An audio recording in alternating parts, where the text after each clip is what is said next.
Welcome to the Piston Fanatic. I'm your host, Dave Dalton, and I'm excited to share my passion and perspective of our Detroit Pistons as we go on this fantastic voyage together. I've been a diehard Piston fan since the days of Dave Bing and Bob Lanier. I've also been the varsity basketball coach of a very successful program in Northern Michigan. I want to thank all of you for listening. Please subscribe, click on the thumbs up button, tell a friend. The Pistons won again.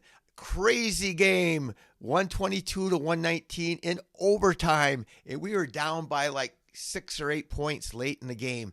Cade Cunningham fouls out with too much time left. We're down. Cade misses 2 free throws before he fouls out. Duren misses 2 free throws like in the last 3 minutes with us down by like 6 or 8. And somehow these guys find a way. And it doesn't seem possible, but we just do. But before I get into the game, history was made on last Tuesday. My granddaughter, Kira, set the state record for threes made in a career. So she broke a record that stood for 20 years. She has 317. The record was 311, but she passed it on Tuesday night, and then she added 5 more threes on Thursday night. But they did a really cool thing. The Pistons broadcast team, my son-in-law is an Emmy Award-winning cameraman, and he was working the Piston game on Wednesday. And so they did a quick little segment for 1 or 2 minutes about my granddaughter, and it was really cool. They showed her breaking the record and everything, and talked about how my daughter actually worked the Piston camps. She was a counselor for the Piston camps when she was coming out of high school, and my son-in-law does camera work for him, though. So anyway, enough about my family, but it was very special. But yeah, we were up 110 107. We were down 110 107 with 48 seconds left. Duren made 2 free throws. Again, he had just missed 2 just prior to that, but he cut the lead to 1. Schroeder made a layup, and then it was 112 to 109. And then we Jenkins got blocked, drove to the basket, got blocked. Sasser and Danis later on both missed a 3. Duren got the rebound, dunked it. So it was 112-111 with 13 seconds to go. And then we had to play defense, but I'm not sure why we didn't have Holland in there. But we came out and we were able to stop them. And they had Porter Jr. going to the line to shoot 2 free throws. Could ice the game. He's a 56% shooter, but he made the first one, missed the second one. But then Tyson slides in there, gets out rebounds Tobias, who had the inside position, but he overpowered him or something, and he got the offensive rebound. So they had the ball, and it was 114-111 with 6.5 seconds left. And then we have no timeouts left, so Danis dribbles the ball down the floor, and he gets fouled. And he makes both 3 free throws to tie the game to send it into overtime. So now we're talking about Danis Jenkins. He was 1 for 9 before that. 1 for 9. I mean, I'm not even sure why we're playing him. He's 1 for 9. He ended up the game 2 for 10, but he made 3 for 3 on free throws. He only had 1 rebound, 1 assist in his minutes, but obviously JB loves him, and so he was out there, and he did make those clutch free throws and draw the foul, and he had an enormous block that I gotta get to soon. But after, Tobias gave up the offensive rebound, 6.5 seconds to go. Danis gets fouled, makes the 3 free throws, 4.7 seconds left, and then the game's tied 114. So then they drive in there, and Schroeder gets blocked, and the game goes into overtime. I think that Duren blocked a shot, but yeah. So anyway, Danis gets a layup, his only basket that he made the whole game in overtime after making the 3 free throws. Duren makes 2 free throws and a layup, and so it looks like we have control, but they come right back. And anyway, we got blown by. I tell you, Duncan Robinson got killed all night. They hunted him all night. So Schroeder, if he's guarding Schroeder would go by him. Then our center would have to help. And then they just drop it off to Allen. Allen and Mobley dominated us. And but anyway, I need to get back to the end of the game. I'm really tired. I got home at 2 a.m. last night. So, But yeah, um, Jenkins turned it over at the end of the game. He made a terrible pass, and with us ahead in overtime, and then Duncan grabbed the guy away from the ball, and he fouls out. So Duncan gets toasted. He fouls all the time. His man scores all the time. He couldn't guard Merrill. Merrill lit him up, and he couldn't make any shots tonight either. So rough night for Duncan. And I will say this, we always do need him because we don't have any shooters. We get killed from the three-point line every night, just like we did tonight. But he had a bad night, and they hunt him. They hunt him on defense. So what's going to happen in the playoffs? And then what do you have to do when he's, struggling to shoot? He was 2 for 8 on threes. He hit one late in the game. So Sasser has the ball. So Sasser gets to play in the second half. He hasn't played in weeks. And then he gets stripped, and then they have a breakaway, and they go to the rim, and Danis jumps up and goes to block the shot, and they call a foul on Danis. Well, they reviewed it, and we won the review, and so it's our ball out, and yeah, it was just a lot of pressure, very, very nerve-wracking night, but somehow we pulled out the win. I will say this, and I talk about this all the time about B-ball Paul Reed. He played 11 minutes, 2 for 4, 6 rebounds in 11 minutes, 1 steal and an assist in 11 minutes. They had Mobley and Allen. They torched us. Mobley was 9 for 14 in 32 minutes, and he killed us. He had 32 points in 32 minutes. He had all these points, and he didn't hardly miss. Jarrett Allen fouled out, but he was 10 for 14 in 32 minutes before he fouled out, and 5 for 8 from free throw line, 9 rebounds, 4 assists, and a block. But so why can't we play? Why can't we play Duren and B-ball Paul together? Paul Reed is so active. He was doing great tonight. He's done great for every game for 2 years. He never has a bad game, and he's so active, and he blocks shots, and he gets steals, he gets assists, and he shoots an incredible percentage. And they're playing 2 bigs. And if he's not going to play, I want him to play the 2 of them together, even if they don't have a 2 big lineup. And at least we need to experiment. I still think we even need to give some run to the Red Velvet. Can't think of what his name is right now. The guy that we traded Jaden Ivey for, but he doesn't play him, and so. But it's hard. We want to win every game, so this is a big win. Every win is big. We don't want anybody in the East to pass us. We want to try to get the best record in so we can have home court throughout the playoffs if we go very far, and so every win is a big win. But I still don't get why Paul Reed plays 11 minutes, and they got 2 bigs that are just toasting us. And Tobias, he had a huge shot at the end of overtime with 21 seconds. He just had missed a shot in overtime with 1 minute left, and then he made one with 21 seconds left that kind of iced the game for us. But then they end up trapping Sasser, get him in a jump ball, and Cleveland gets possession of the jump ball. They pass it to Mobley, and he's open, and he doesn't shoot it. And he's kind of open again, and he doesn't shoot it, and then he shoots a contested air ball, and so we win the game.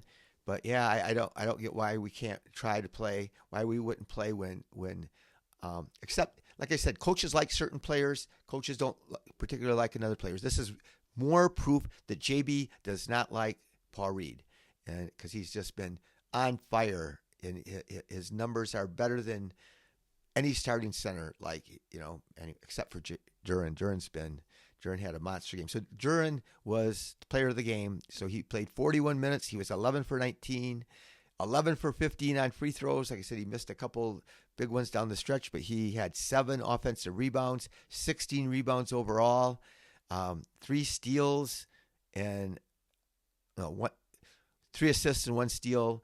And he had 33 points, 3 big blocks. He had some huge blocks, and at least 2 of them were down the stretch. So, yeah, you can tell I'm a little bit ramped up. it was, like I said, I'm real tired, and it was a very emotional game, and it looked like we were toast. It looked like we had no chance, but we do have this gutsy team that never quits, and this even goes back to last year. We don't care how good the team is, but and again, human nature. I talk about this all the time on my podcast. They were playing without Mitchell and without Harden, and so we're still playing without Stu, but yeah, they have their two all-star guards, or I don't know if you consider Harden, but Harden has been an all-star. So anyway, those are very important players for them. But human nature says you don't take it with the same amount of fight. So it doesn't mean that if those guys would have played, that we wouldn't have stepped it up and played better. It's just like the Oklahoma City game. So I was at the Oklahoma City game on Wednesday, and they were playing without at least four of their best guys, and they're all playing tonight except for Jalen Williams, but they didn't play against us, and so it was a close game. We barely beat them, and it was like playing down to our competition. In the game against Oklahoma City, though, Cade had 29 and Duren had 29, and Duren had lots of rebounds, and Cade had 13 or 14 assists. So yeah, that was a good win. Asar was magnificent in that game. He had a stretch where he had a phenomenal block and then 2 assists, like right away, bang, bang, bang, in 3 plays that really helped to turn that game around. So the Spurs game, though, we'll talk a little bit about that game. So they were impressive. The thing that is about the Spurs, that everybody's talking about Wemby and his defense, and Cade had a terrible 5 for 26 or something, but I'm going to tell you, I'm there watching it, and Stephon Castle was in Cade's grill, and Stephon Castle is big.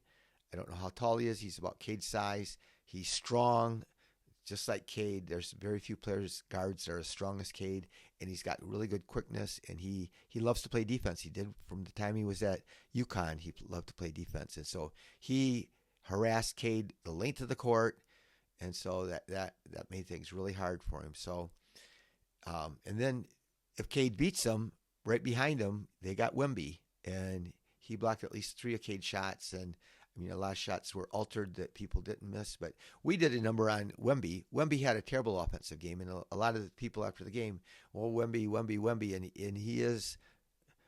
is what everybody says. If you go to the game and if you see him on TV, he looks huge, but if you see him in person, he seems even bigger, longer, and he, like you said, people drive in and don't even shoot a lot because he has his presence, but he ended up 6 for 17, but he got just after the game was really decided at the very end, in the last couple minutes, he got a couple free dunks with nobody around him, because other than that, we did a number on him. And Duren, and I heard a guy that's on 97 to 1 just going off on how great that that Wemby's the greatest player in the world, the greatest player that ever lived, and he's only 22.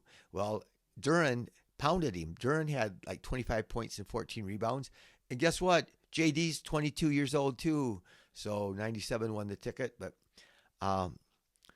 yeah, I'll run through the box scores a little bit. But one thing I want to say that they mentioned is the food at Detroit's, all the media members, all the ESPN guys, they always talk about how Detroit, of every NBA town, has the best food in the media room. And they talked about the best Little Caesars pizza and how phenomenal it was, and how it's better than any pizza, better than Little Caesars pizza that you get at Little Caesars. But I can attest to that. Even a long time ago, when the Pistons, the year that they beat the Celtics, they got a cut in the roof of the Silverdome, and so they had to play the game at the old Little Caesars, not the new Little Caesars, the old Little Caesars arena, and I had a piece of pizza there, and it was like the best piece of pizza I had ever had. And yeah, I've never had a Little Caesars pizza that I've had before, but it's never been close to that good. So anyway, I'm sure they have the same pizza that they had way back in like 1986. So Asar had another really good game tonight. 35 minutes, he was 7 for 10, 6 for 4 on free throws, 8 rebounds, 5 assists, 2 steals, 1 block, 18 points. And, he hasn't been, I do get worried. What are we going to do about how much are we going to offer him? My best guess right now is he hasn't broke out like I thought he was going to. And I think like most of the Pistons people, even the front office thought he would. So now it's a little bit trickier about how much do you extend him for, because he's eligible for extension. But we can do just like we did with Ivy and Duran and let him play next year. And at the end of next year, he'll be a restricted free agent. And so another team can offer him. But no matter how much they offer him, we can match it. So I just think that's what's going to happen. But if he keeps on playing, he's had some of these really good games. He was great Wednesday, and he was great tonight. And so I'm hopefully in this last 20 games or whatever we got left that he will arise. There's only about 40 some days left in the season, and it's been an awesome ride, and we got to cherish it every day. But it's going to go by before we know it. So Tobias, he hit that big shot with 20 seconds left, but he played 37 minutes, and he was 5 for 13 and 1 for 4 on threes. And so, again, I don't hate Tobias. Tobias has won us a few games, but why can't you give Paul Reed a few of those games? So even at the end, the foul Cade got fouled off of, I don't know if it was Allen or Mobley that had Tobias buried right under the rim. And instead of having Paul Reed, who's longer and can jump higher in the game to guard him, Tobias, and he was, again, having a mediocre at best offensive game, which he has a lot of. We always think when he has these great games, oh yeah, Tobias Harris, and he has been a great presence for us, and he's had some great games, but he has a lot of mediocre games, and so I don't know why Paul Reed can't play a few of his minutes. So I gave Duran stats again. Duncan Robinson played 34 minutes, fouled out. He was 3 for 9 and 2 for 8 on threes, 2 rebounds, 2 assists, 0 steals, 2 turnovers, and 6 fouls. So again, he fouls because he can't guard people. They either make the shot or he gets beat, and then somebody else's man makes a shot because somebody else has to drop off and help on him. And that happened repeatedly tonight, and it happens every game. But if he's making his threes, then it's worth what we give up at the defensive end. So Cade had a good game. He played 36 minutes and was 11 for 21, but 0 for 3 on threes, 3 for 5 on free throws. Again, the 2 he missed were clutch down the stretch, and Cade's been clutch this year, but he had 10 rebounds, 7 assists. Usually he gets the double-digit assists more than the rebounds, so he thought he was going to get a triple-double tonight, but he had 2 steals. He did have 4 turnovers. Not terrible for 36 minutes as much as he handles the ball, and he had 25 points. Ron Holland had a great game. So I still don't get, I don't always not for Ron playing a lot, but he played 15 minutes only, 4 for 6, 2 for 3 on threes, 2 for 2 on free throws, 3 rebounds, and he only plays 15 minutes. So I will say this. So how Asar doesn't shoot threes anymore. Well, I just assumed Ron, he made 2 for 3 tonight, but he's shooting 22%. He's shooting 22%, and in the last 5 games before tonight, he was 2 for 15 on threes. And he thinks it's cool that he doesn't hesitate, that he has confidence in him, and the announcers say things about it. Another funny thing, Legler, these guys that do the national broadcast, they don't know. They talked about how even keel Cade is and how Cade never gets mad at the refs and how Cade never gets mad. Cade's been pushing people that have been, and I understand why he does, and he's been yelling and screaming at the refs a lot this year because he's getting hammered and grabbed all the way down the court, and that's why he ends up pushing guys, because they just are allowed to get away with just grabbing him. But he isn't always just composed. He is very composed with the ball most of the time. But yeah, he had a good game tonight, and Ron had a good game tonight. Like I gave you Paul Reed's stats already, only 11 minutes he could play without Stu around. So if he can only play 11 minutes, they got 2 bigs. They're playing a 2-big lineup, and Stu's not here, and Paul Reed has been tearing it up.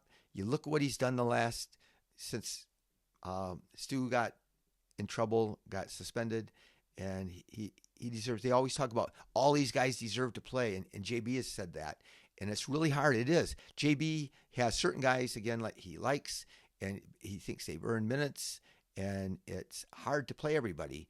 But sometimes he Levert, 17 minutes. He gets to play 17 minutes. He's 0 for 1, 1 for 2 from the free throw line, 2 rebounds, 1 assist, and 2 turnovers, and 2 fouls. And he still gets to play 17 minutes. Like I said, Danis played 19 minutes, but he's 2 for 10. He made a layup at the end. He made 1 3. He was 3 for 3 on those free throws. So when he got fouled, he was near half court. They were trying to foul him before he got the shot off. So we would just go to the line and get 2 free throws. But he ended up being clever enough to get the shot up in the motion for the shot, just like Kay did that game that we lost, I think, to the Celtics. Green played only 7 minutes, and he loves Green, but Green was 1 for 4 and 0 for 3 on threes, 2 rebounds, 1 steal. But Green is, in the last 5 games, he's 1 for 11 on threes. And he does make things happen on defense, but it's hard. Sasser ended up playing 11 minutes, and he was 0 for 3. And, yeah, he turned it over. He got the ball stripped from him, and then at the end of the game, he got in a jump ball. So it was a disastrous game for Sasser, who I love. I wish he would be getting some more consistent minutes instead of the game where we're getting beat, then he all of a sudden sticks him in there in the second half after not playing for a week. So it's just, I know that's what you got to do. But anyway, thank you for listening. Sorry I was away for so long. I had doctor's appointments in Cleveland at the Cleveland Clinic. I went to 4 basketball games with my granddaughter. On the weekend, I went to my other granddaughter is a phenomenal dancer, and she had a dance competition, which she did really well in it, Saturday and Sunday. And then I went to the Piston games Monday and Wednesday. So, yeah, it was a busy time, but lots of fun. I'm very blessed to get to do what I get to do as a grandpa. But thank you for listening, and be a good dad, be a good mom, be a good grandparent, whatever you are. Do the best that you can to make other people's lives better. And go Pistons!